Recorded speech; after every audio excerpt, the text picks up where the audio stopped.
if you need Which channel is it? It's set to English, so it's ready to go. And welcome to today's press conference.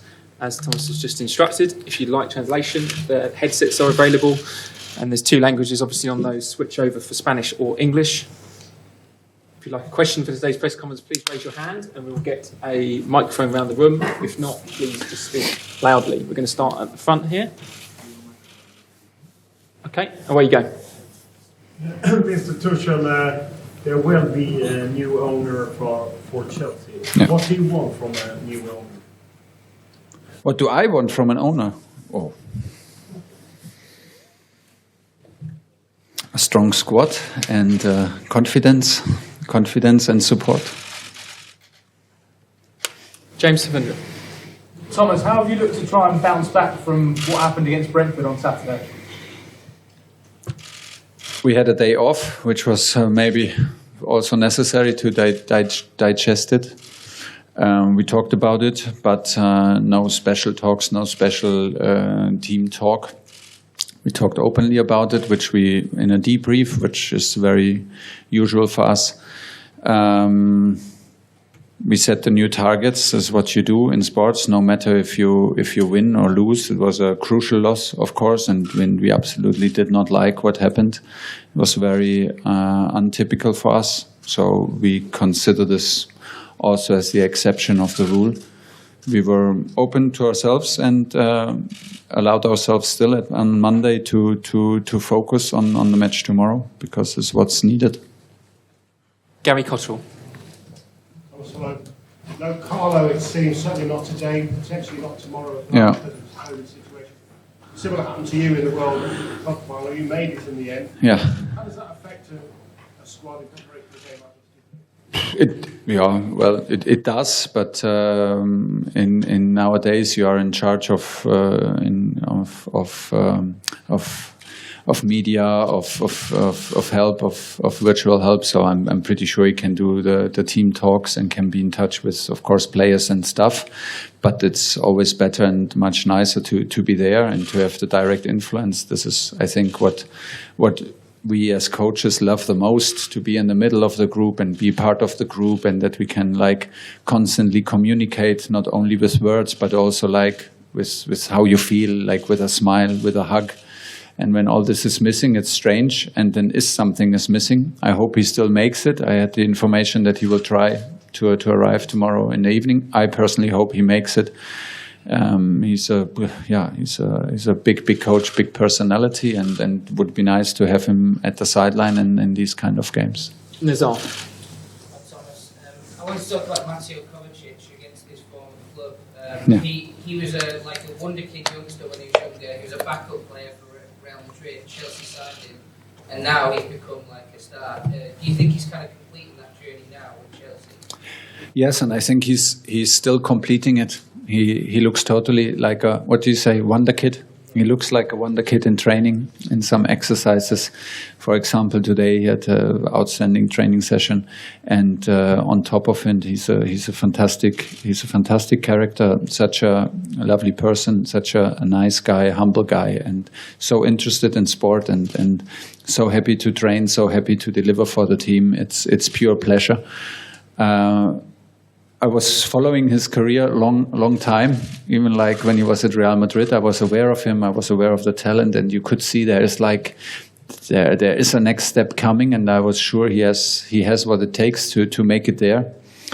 And I'm very happy that I have the chance that he's my player. He plays a lot this season. Is crucial to us, not only on the pitch but off the pitch in the way he behaves. You can see that he is brought up as a team player, and he is he knows what it takes and what culture it needs in a dressing room and in a team in a big club. And this is what he brings to our team. That's why we're very happy with Mateo. Matt Law. The atmosphere at Stamford Bridge was a bit flat on Saturday. Obviously, the result, even before you were leaving, it felt flat. How much do you need the crowd to give you a home advantage in this competition? Yes, we absolutely need it. Yeah, we absolutely need it, and we need to be better on the pitch. We're the first to admit it, but we need the crowd to be better, supporters to be better. It was like this. We need everybody on the front foot. It's a big match. It's quarterfinals, and it's a big opponent in a big occasion.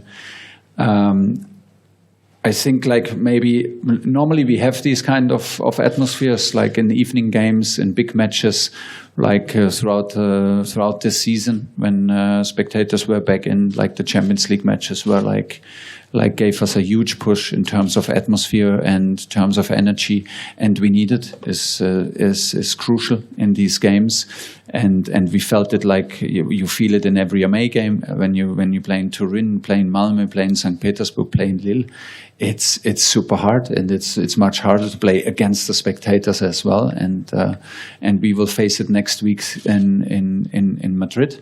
So yeah, everybody needs to be on top level. We need to be the first one to set the spark, but everybody needs to arrive tomorrow ready to support.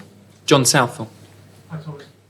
How different a challenge are you expecting from Real Madrid from the game last season? I think it has nothing to do with last season's game. Honestly, I did not look at it in the preparation. I looked at the last matches of Real Madrid, but we did not have a look in our last year's matches. It's so that maybe answers the question. There's for us anyway not a revenge, but for us it's not a point to prove again or whatever. Like we are out there to prove a point anyway, and to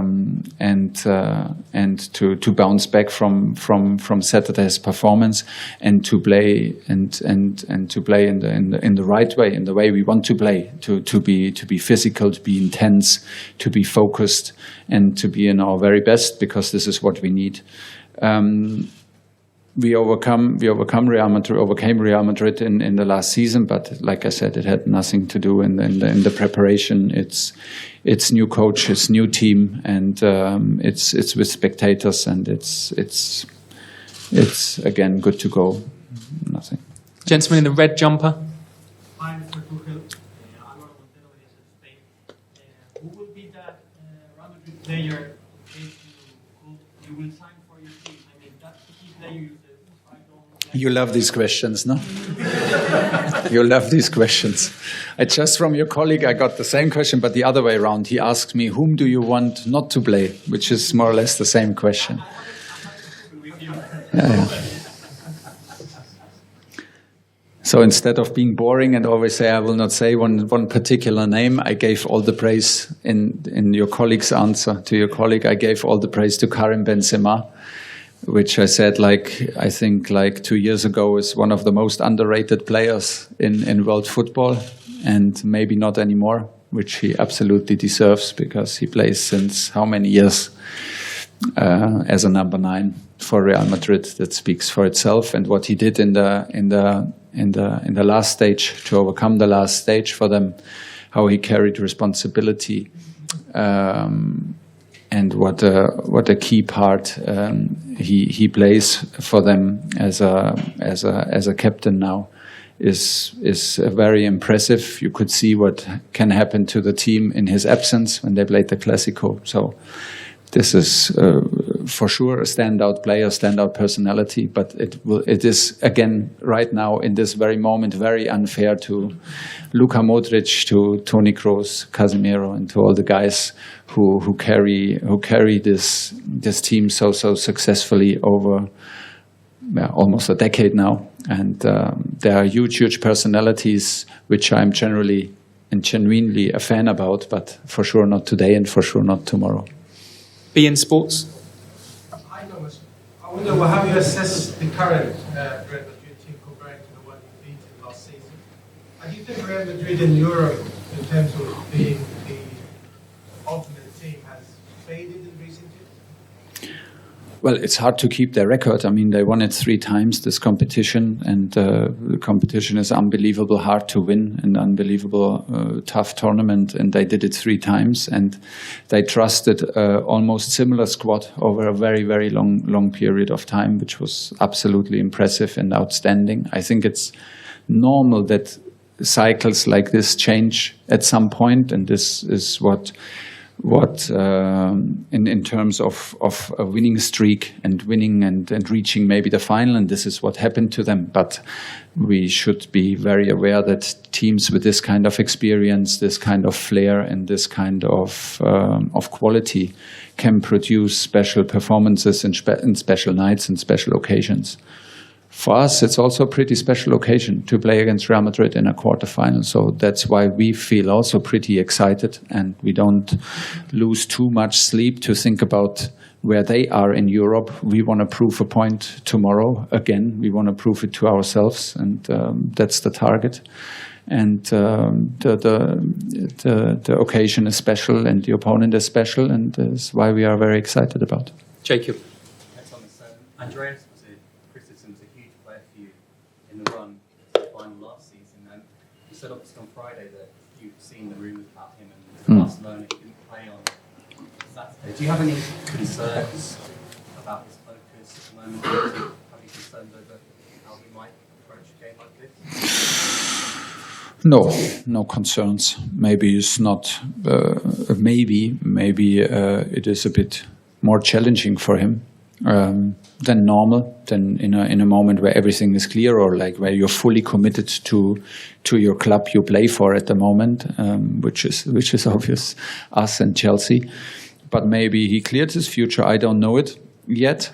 But for me, it was very clear, even when we started, or like when I had conversations with him last season, in summer, in autumn, and through winter. The bottom line was, as long as you're my player, I expect you to be 100% committed, and I will not accept anything less, and I will not start into digging like how much is he now committed and how can he handle now, because this only leads to distraction. This is what I demand from him.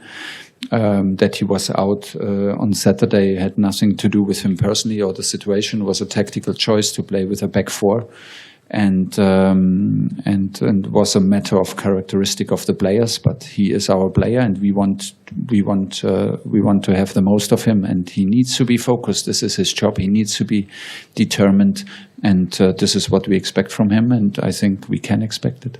Okay, last two, Simon Johnson and then Tom Boddy to finish. Simon. Hi Thomas. Hey, obviously winning the Champions League last season was an extraordinary achievement.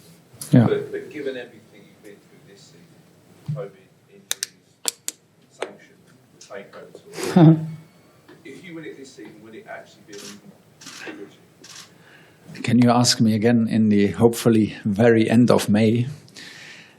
This question, because before that I will not talk about the final. Absolutely not. Not before first leg in quarterfinal. Is it harder to do that? To do it again?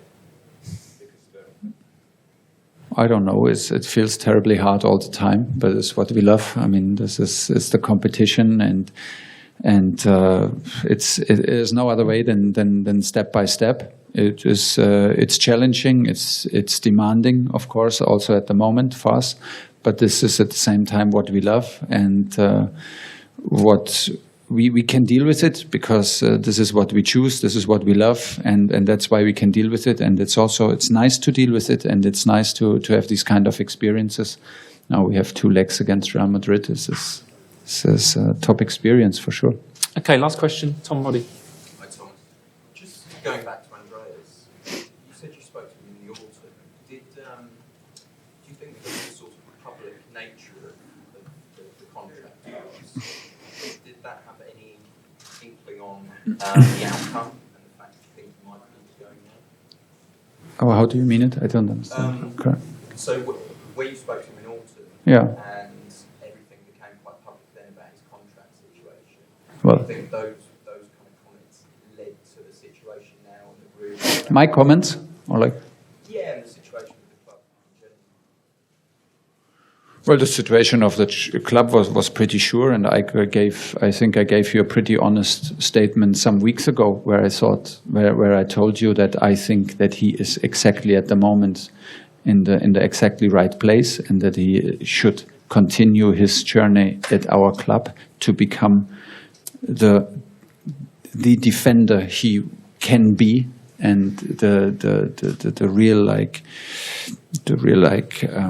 personality and of also in terms of playing minutes, the figure that he wants to be, and that he, in my opinion, should not forget who gave him, like where he comes from, where he has his education from, where he is home, and that, in my opinion, he needs that kind of environment to bring the very best out of him. It's just my opinion. I gave this like some weeks ago, but the talks in autumn, in summer, there are constant talks because we are in exchange with our players, of course. I hope that my talks did not make him like, until he's our player, and I will not stop demanding everything from him, and he needs to be fully committed. This is what we expect and what we experienced, by the way. So you have to ask him about his decision and what were, like, in the end, the reasons for his decision. Okay, we'll leave it there. Thank you. See you tomorrow.